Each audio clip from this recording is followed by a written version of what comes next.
이어서 경남 소식입니다. 고 노무현 전 대통령 서거 7주기 추도식이 오늘 오후 2시부터 김해 봉화마을에서 엄수됩니다. 추도식에는 권양숙 여사 등 유족을 비롯해 정진석 새누리당 원내대표와 김종인 더불어민주당 비상대책위원장, 안철수 천정백 국민의당 공동대표, 심상정 정의당 대표와 노회찬 원내대표 등 여야 정치인이 참석할 예정입니다. 추도식은 애국가와 임을 위한 행진곡 제창, 김원기 전 국회의장 등의 추도사와 추모 공연, 유족 인사말 순으로 진행됩니다. 창원시가 행정 효율성을 높이기 위해서 소규모 동통합을 다시 추진하고 나섰습니다. 통합 이후 네 번째인데 결국 주민들의 불안을 얼마나 해소할 수 있느냐가 관건입니다. 보도에 송현준 기자입니다. 동인구가 1000여 명인 마산 하포구의 한 주민센터. 평일 낮 시간이지만 이곳을 찾는 민원인을 보기는 쉽지 않습니다. 한 7, 8명 정도, 한 10명 이내 정도 됩니다. 그에 비해서 조금 더 민원이 좀 작은 편이지. 본동이 떠나고 나서는 민원이 조금 더 작아졌습니다. 반면 주민이 53,600여 명인 사파동 주민센터는 늘 민원인들로 북적입니다. 대기 시간도 길고 어떤 민원이 발생을 했을 때 저희가 환경 민원이나 나갔을 때 여러 민원이 발생을 하는데 사람이 한두 명밖에 안 되다 보니까요. 좀 신속한 처리엔 좀 문제가 있기는 해요. 가포동과 사파동 인구수는 50배 차이가 나고 공무원 1인당 인구수도 가포동이 150여 명인데 반해 사파동은 2,060여 명으로 13배나 차이가 납니다. 이런 불균형을 해소하기 위해 창원시가 통합 이후 네 번째로 소규모 동통합을 추진합니다. 창원시는 인구 1만 명 이하의 동을 우선 통폐합 대상으로 검토한다는 입장입니다. 하지만 해당 주민들의 반발을 얼마나 최소화하느냐가 관건입니다. 특히 10,000명 이하 행정동 21개 가운데 마산 지역이 13개, 진해 지역이 7개로 지역 차별 논란도 제기될 수 있기 때문 창원시는 주민 의견을 수렴해 단계적으로 추진하겠다는 계획입니다. 주민 의견을 충분히 수렴해서 공감대가 형성되는 지역부터 점차 단계적으로 추진할 계획입니다. 창원시는 다음 달 동통합 계획을 수립하고 오는 7월 주민 설명회를 할 예정입니다. KBS 뉴스 송현준입니다. 울산에 있는 현대중공업의 구조조정이 강도를 더해가고 있습니다. 창사 이래 처음으로 생산직에 대한 희망퇴직 접수를 시작했고 비조선 사업부서 정리도 검토하고 있습니다. 보도에 허성권 기자입니다. 조선업 부진이 수치로 확인되고 있습니다. 현대중공업의 올 들어 4월까지 수주액은 지난해보다 40% 넘게 줄었습니다. 특히 주력인 조선이 78%, 플랜트는 무려 98%나 감소했습니다. 2018년이나 가야 회복될 것이란 전망입니다. 과장급 사무직 이상 희망퇴직 접수가 끝나자마자 생산직에 대한 희망퇴직 접수를 시작했습니다. 과장급인 기장 이상의 비조합원 2,100여 명이 대상입니다. 해양 플랜트 인력도 절반으로 줄인다는 방침입니다. 인적 구조 조정과 함께 현대중공업은 조직 구조 조정도 본격화합니다. 지게차와 태양광 사업부, 로봇 사업부 등 비조선 사업을 대폭 정리한다는 내용이 자구안에 포함된 것으로 알려졌습니다. 다른 분야에 흩어져 있는 보유 지분을 축소하는 방안도 검토하고 있습니다.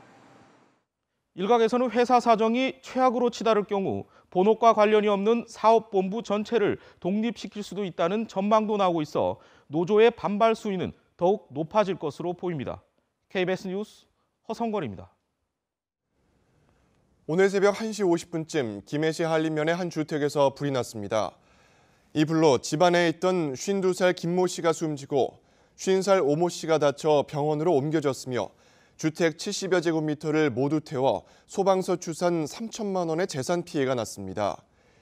경찰은 사상자들이 잠이 들어 불을 미처 피하지 못한 것으로 보고 정확한 화재 원인을 조사하고 있습니다. 놀이 지도사라고 들어보셨나요? 공부에 치여 노는 방법을 잊어버린 우리 아이들에게 말 그대로 놀이 방법을 알려주는 사람입니다. 보도에 이준석 기자입니다.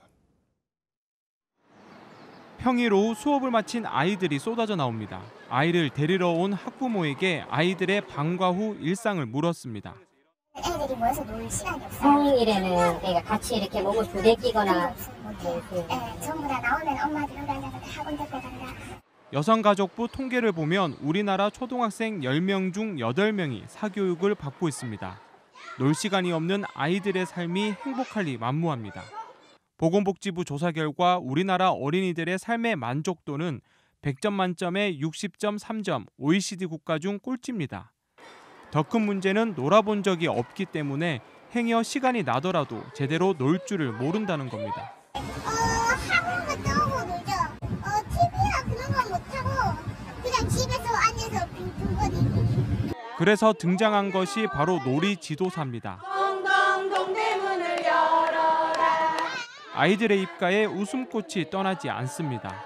아이들은 새로 배운 놀이로 또래와 소통하는 법도 터득합니다. 충분히 햇빛도 보면서 친구들하고 어울려서 스킨십도 하고 몸도 부딪혀 봐야 되거든요. 근데 그런 과정들이 생략되다 보니까 자기 스스로 이제 자기 안에 갇혀지는 경우들이 많아요. 이들 놀이 지도사는 앞으로 아파트 단지 놀이터 등을 돌며 재능 기부를 통해 아이들에게 노는 법을 알려줄 계획입니다.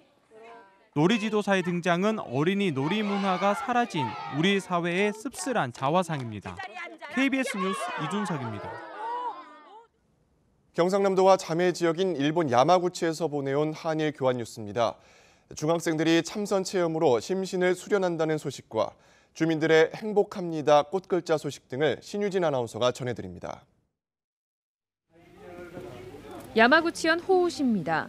캔망궁 계단에 펜지와 피투니아 등의 꽃으로 일본어로 행복합니다라는 글자가 새겨졌습니다. 꽃장식으로 만든 행복합니다라는 글자는 이달 들어 피기 시작해 만개한 모습을 선보이게 됩니다. 꽃은 호우시의 농업대학교 학생과 지역 중학생들이 지난해부터 키웠습니다. 학생들은 의논을 통해 화분의 위치를 조정하며 행복합니다라는 문자를 완성시켰습니다. 花回廊という素晴らしい取り組みをですね、見に来ていただいてですね、防府市に来ていただければと思っています。 꽃장식은 3년 전 시작됐습니다. 호우시를 찾는 사람들을 환영하기 위해 5월 연휴 기간에 맞춰 관광협회와 조경업체 등이 실행위원회를 구성해 만들고 있습니다. 우베시 소린지에서 중학교 1학년 60여 명이 참선에 들어갔습니다. 야마나카 겐코주지가 학생들에게 바른 자세를 가르칩니다. 학생들은 다리를 꼬고 허리를 펴고 앉아 1시간 동안의 참선에 도전했습니다. 처음 체험한 학생들은 집중력이 부족해 곧 자세가 흐트러지면서 나무 막대기로 어깨나 등을 맞았습니다. これからなんかやっぱ頑張ろうみたいな感じ。ごそごそしてなんか集中力がなんかおかしかったから勉強と部活を両立させていきたいと思います。 참선 후 학생들은 스스로 만든 도시락을 먹었습니다. 우베시에 중학교에 입학한 1학년 학생들은 집중력과 인내력을 배우기 위해 5년 전부터 절에서 참선 체험을 하고 있습니다. KBS 뉴스 신유진입니다.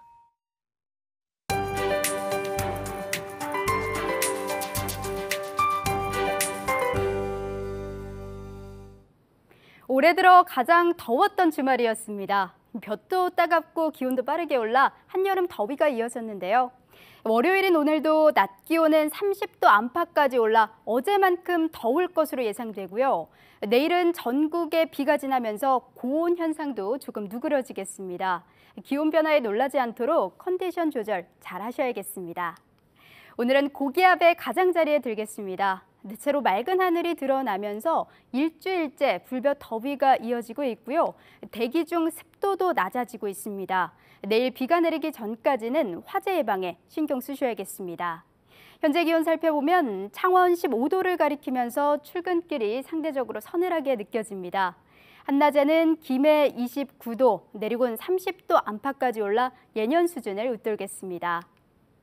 서부 지역도 아침과 낮의 기온차가 크게 벌어지겠습니다. 현재 진주가 11도를 가리키고 있지만 낮 기온은 2배 이상 올라 합천 29도, 진주와 사천 27도 안팎으로 7월 상순의 날씨가 이어지겠습니다. 해상에는 안개가 짙게 끼는 곳이 많겠습니다. 항해나 조업하는 선박은 안전운항 하시기 바랍니다. 기상정보였습니다. 통영시가 이순신 공원 주변에 남녀노소, 장애인이 편하게 이용할 수 있는 장애 없는 나눔길을 만듭니다. 고성군이 체류형 관광객을 유치하기 위해서 상조감 국립공원 캠핑장을 3배 이상 규모로 확대합니다. 합천군이 청덕면에 사회적 취약계층을 위한 편의시설을 갖춘 녹색 나눔숲을 만들기로 했습니다.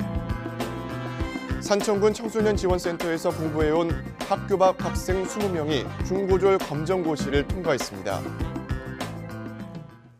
경남도의회가 내일 제335회 임시회 제2차 본회의를 열어 올해 경상남도 1회 추가 경정 예산안을 최종 의결합니다. 경남도의회 예결위는 지난주 종합심사를 벌여 경상남도가 제출한 추경 예산안 가운데 8.15 광복절 행사비 등 2억 5천만 원을 과다 편성 등의 이유로 삭감했습니다. 앞서 경상남도는 올해 애초 예산 7조 2천여억 원보다 8.2%인 6천여억 원이 늘어난 7조 8천여억 원 규모의 추경 예산안을 도의회에 제출했습니다. 경상남도가 농업진흥지역으로 지정됐지만 관리가 부적합한 8,600헥타르를 오는 6월 말까지 해제 변경합니다. 해제나 변경 대상은 3헥타르 이하의 자투리 지역이나 녹지 지역 내이면서도 경지 정리를 하지 않은 지역 등 6개 유형으로 경남 농업진흥지역의 9%에 해당합니다. 지역별로는 거창군이 1,400여 헥타르로 가장 많고 하동군이 640헥타르, 창원시 630헥타르, 창녕군 570헥타르 순입니다. KBS 뉴스를 마칩니다. 고맙습니다.